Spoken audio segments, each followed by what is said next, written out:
Estimados estudiantes, tengan todos ustedes buenos días, buenas tardes o buenas noches. El día de hoy continuamos con la unidad 4 de termoquímica, en el cual se espera que ustedes puedan conocer las diferentes formas de energía asociadas al desarrollo de las reacciones químicas. Hoy, luego de las 3 clases anteriores, por fin vamos a poder abordar el tema 1, que es dedicado a lo que se conoce como la primera ley de la termodinámica. Esta es la clase punto 4. Mi nombre es Dayana Leal. Hemos dicho previamente que en el momento en el que se producen reacciones químicas donde reactivos, por ejemplo, A más B producen los compuestos C más D, se genera o se implica internamente un cambio de energía. Las reacciones químicas como tal obedecen a la ley de la conservación de la masa, ¿ok? ¿Sí?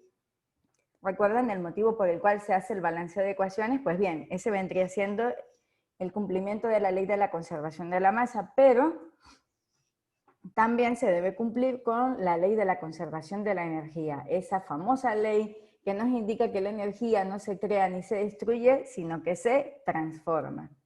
Entonces, con esto podemos llegar a lo que es la primera ley de la termodinámica, que es el principio de conservación de la energía aplicado a un sistema. ¿Sí? Ya vimos en la clase 4.1 la definición de sistema. Entonces, la cantidad de energía intercambiada permanece constante, cualquiera que sea la transformación realizada, siendo igual a la variación total de la energía del sistema. Volvemos a leer, la cantidad de energía intercambiada, la que se intercambia, permanece constante, independientemente de la transformación realizada, siendo igual a la variación total de la energía del sistema. Es decir, la energía que se genere acá debe estar acá, debe ser igual, la que se consuma debe ser igual. Entonces, la variación de energía interna de un sistema es igual a la suma del calor y el trabajo que intercambia con su entorno, ¿ok? Si la cantidad de energía es igual a la transformación y durante esa reacción química se genera calor y se hace trabajo, la energía interna, el cambio de energía interna tiene que ser igual a la suma de la energía proveniente del calor y la energía proveniente del trabajo, porque son los dos tipos de energías que hemos estado estudiando. De esta manera, tenemos que la variación interna, el delta E interno en un sistema, es igual a la sumatoria del calor más el trabajo. En algunos libros lo van a encontrar como el delta E interno y en muchos lo van a encontrar como el delta U. ¿Por qué se habla de un delta E o de un delta U? Porque no existe forma de determinar completamente la energía como tal de forma, ¿cómo se dice?, absoluta. Se conoce el cambio de energía del estado inicial al estado final. ¿Sí? Y bueno, con delta E les indico que es la energía interna del sistema. Matemáticamente, el primer principio de la termodinámica, este que tenemos acá, determina cómo afectan los intercambios de calor y trabajo a la energía global de un sistema. ¿Pero qué es la energía interna de un sistema? Falta acá el signo de interrogación. La energía interna de un sistema es la suma de todas las energías contenidas en el sistema. Particularmente, por un lado, tenemos la energía cinética de las partículas individuales, bien sean núcleos, átomos, moléculas, y esos núcleos, átomos, moléculas pueden vibrar, pueden rotar e incluso pueden efectuar movimientos de traslación en el caso de los gases. Entonces, movimientos vibracionales hay muchísimos tipos, que si estiramientos asimétricos, simétricos, en forma de aleteo, ¿ok? Hay distintos tipos de movimientos vibracionales y eso, cuando hablamos de movimiento, hablamos de energía cinética y se genera una energía.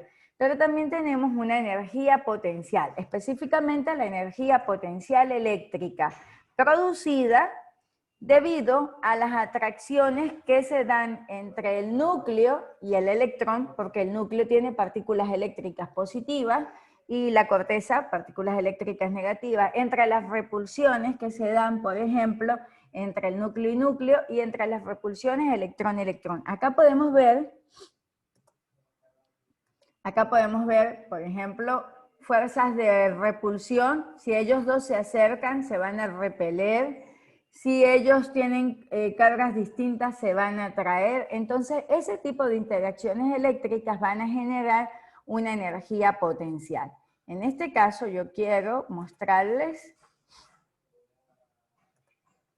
cómo cambia la energía cinética, por ejemplo, con la temperatura. ¿Sí? Veamos este video. Y en este video tenemos acá la temperatura en 90 grados. Miren cómo el movimiento súper rápido, y cómo a medida que se va enfriando, el movimiento de las partículas se va haciendo más lento. ¿Ok? Entonces, cuando está más caliente hay una mayor energía cinética, hay más movimiento. Cuando está frío hay una menor energía cinética, y eso se puede observar, por ejemplo, acá, pero en esquemas por separado. Acá a una temperatura de 5 grados, ¿ok? Aquí a 20 grados aumenta el movimiento, y por supuesto a 40, miren cómo el movimiento también aumenta. Esto es la influencia de la temperatura en la velocidad de las partículas, ¿ok? Y en la expansión, porque miren, son las mismas, pero aquí tiene un volumen más pequeño, aquí va aumentando, y por supuesto en los gases el volumen empleado es mayor, si se les permite. Y acá en este otro video nos muestran, por ejemplo, la influencia de la temperatura en la expansión. Miren acá. Bueno, creo que mi internet no está funcionando muy bien. Es una lástima.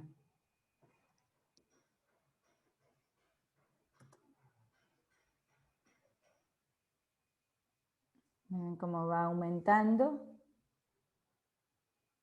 ¿Por qué? Porque a medida que se mueven más rápido las moléculas, la presión se va generando una energía, y esa energía hace que dentro de este recipiente la presión vaya aumentando, ¿sí? Recordemos la ecuación de la ley de los gases, que la presión por el volumen es directamente proporcional a los moles por R por T. Entonces, si se aumenta la temperatura, en teoría, va a aumentar directamente la presión. Entonces, aquí se puede ir visualizando eso. ¿Ok? Continuamos entonces con la presentación.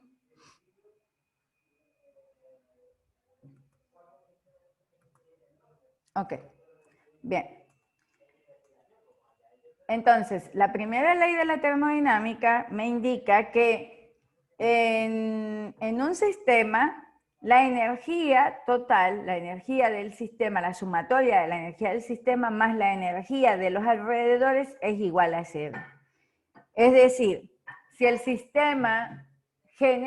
sistema se genera energía, esa energía que genera el sistema tiene que ser captada por los alrededores, y tiene que ser la misma cantidad. Eso es lo que trato de decir acá, que el delta E del sistema es igual a menos el delta E de los alrededores, ¿sí? En este caso, si lo absorbe. Si los alrededores ceden energía, el sistema absorbe la energía. Entonces, pero particularmente la primera ley de la termodinámica se escribe de esta manera. La variación de energía interna es igual al calor más el trabajo. Recordemos que la variación de energía interna es una función de estado. ¿Qué significa que sea función de estado? Vuelvan por favor a la clase 4.1. Allí indicamos que las funciones de estado solo dependen del estado inicial y del estado final, y no del proceso que llegue. ¿Cómo llegó a ese estado final? No importa, pero llegó. ¿Ok? Ustedes se meten en un maratón y unos lo hacen más rápido y otros lo hacen más lento, pero llegan. El punto de partida y el punto de llegada es el mismo. Y esa variación de energía va a ser igual, ese delta E es igual a la energía final, a la diferencia de la energía final menos la energía inicial. Existe una convención de signos utilizada por la UPAC, la Unión Internacional de Química Pura y Aplicada, y se ha considerado que el calor y el trabajo van a tener signo positivo si la energía entra en el sistema, ¿ok? Si entra energía en el sistema, el calor y el trabajo son positivos. Mientras que el calor y el trabajo se consideran negativos si sale energía del sistema, si es el sistema el que pierde energía o el que cede energía. Entonces, si el sistema absorbe calor, ¿qué esperamos? ¿Qué esperamos si yo tengo un beaker, un vaso de precipitado y estoy realizando una reacción química y el sistema, y caliento ese beaker? Si el sistema absorbe calor o si recibe trabajo del entorno, si yo agito, va a aumentar la energía interna del sistema. Pero si el sistema es quien realiza el trabajo, si se genera una presión y la olla de presión, por ejemplo, explota o cede calor al entorno, entonces en ese caso el sistema disminuye su energía interna. Recordemos el caso del helado, ¿ok? Que el helado que está frío. Bien. Entonces, acá hay un ejemplo. Dice, el trabajo realizado cuando se comprime un gas en un cilindro. Ojo, el trabajo es realizado cuando se comprime un gas en un cilindro, como el que se muestra en la figura 6.5, es de 462 julios o joule, como le digan, 462 joule. ¿Qué es un trabajo de compresión? Esto que tenemos acá, ¿sí? Voy comprimiendo, voy aumentando, voy ahí ejerciéndole una presión. Y comprimir significa que el volumen va a disminuir.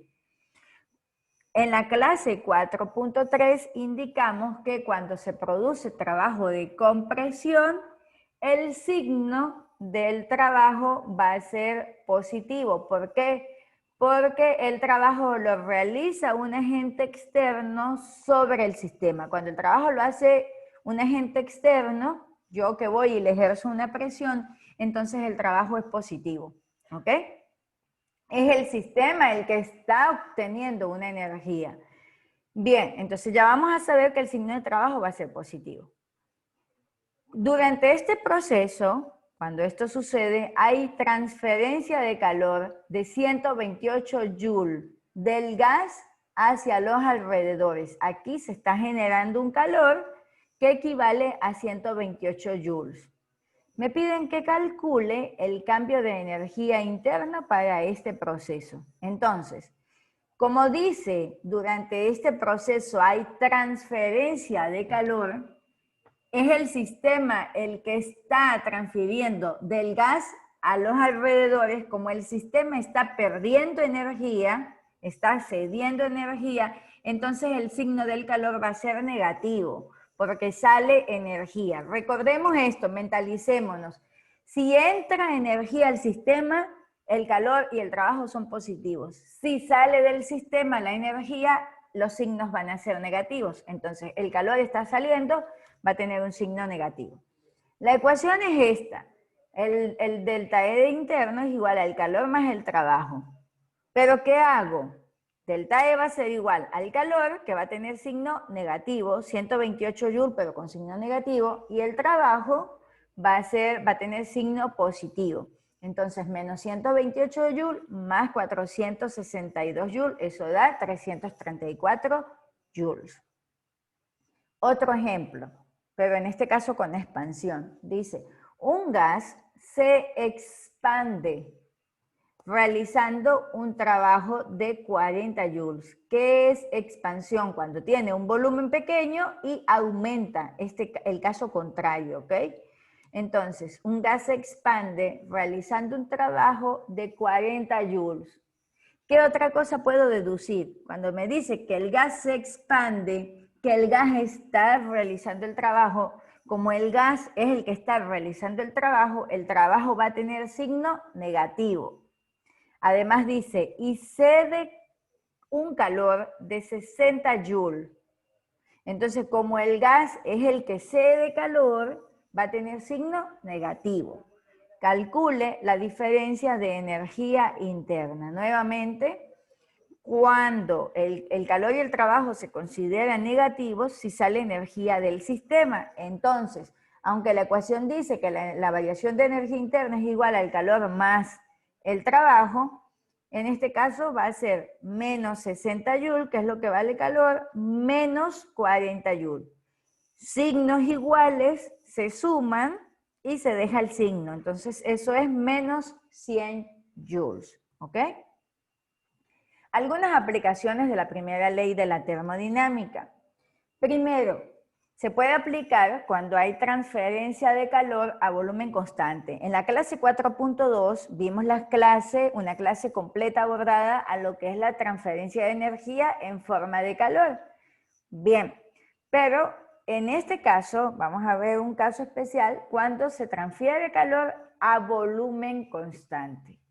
Cuando un proceso tiene lugar a volumen constante, a eso se le suele llamar proceso isocórico o isovolumétrico, pero se me hace más familiar proceso isocórico. Entonces, esta es la primera ecuación, la ecuación de la primera ley de la termodinámica, ¿sí? Delta E es igual a calor más W. ¿Qué sucede? Que el trabajo en la clase 4.3, que ustedes ya deben tener, ¿qué les recomiendo yo? Que ustedes en cada clase vayan haciendo su ficha o su resumen. Clase 4.1, hacen su esquema, clase 4.2, clase 4.3, entonces van y buscan la ecuación.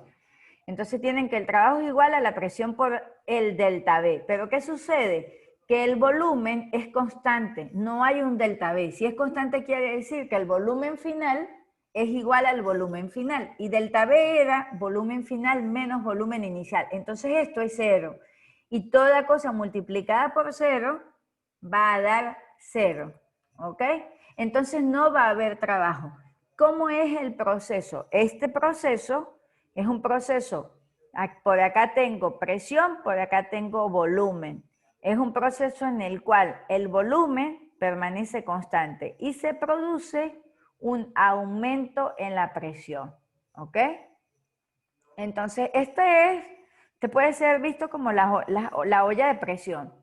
La olla tiene un volumen fijo y se calienta y se va aumentando la presión. Esto es. Entonces, como el trabajo es igual a cero, el delta E es igual al calor. Y en la clase 4.2 ya pudimos ver cómo se define calor. Calor va a ser igual a los moles por la capacidad calorífica, pero en este caso se va a tratar de un gas a volumen constante, entonces se va a llamar, y de hecho en la clase 4.2 yo lo indico, la capacidad calorífica del gas a volumen constante, y eso se denomina C sub E, que multiplica a la variación de temperatura, es decir, la temperatura final menos la temperatura inicial. Entonces ya puedo tener por acá una definición de calor. Nuevamente se sube la capacidad calorífica a volumen constante. Esta expresión especifica que si se agrega energía mediante calor a un sistema que se mantiene a volumen constante, toda la energía transferida permanece en el sistema como un aumento en su energía interna. Acá hay un ejemplo con la aplicación de este tipo. Dice, cuando se lleva a cabo la reacción entre el hidrógeno y el nitrógeno, es decir, hidrógeno más nitrógeno, para dar amoníaco gaseoso, NH3, a una temperatura de 400 grados centígrados en un recipiente cerrado, se desprenden 2.5 kilojoules de calor por cada gramo de amoníaco formado.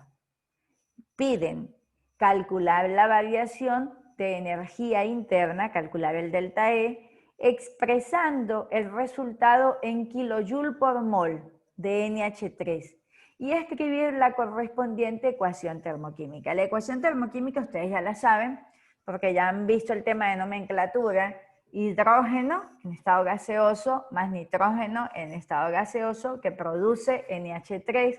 Balancean la ecuación según como ustedes sepan balancear. Lo importante es que quede balanceada y llevada a su mínima expresión.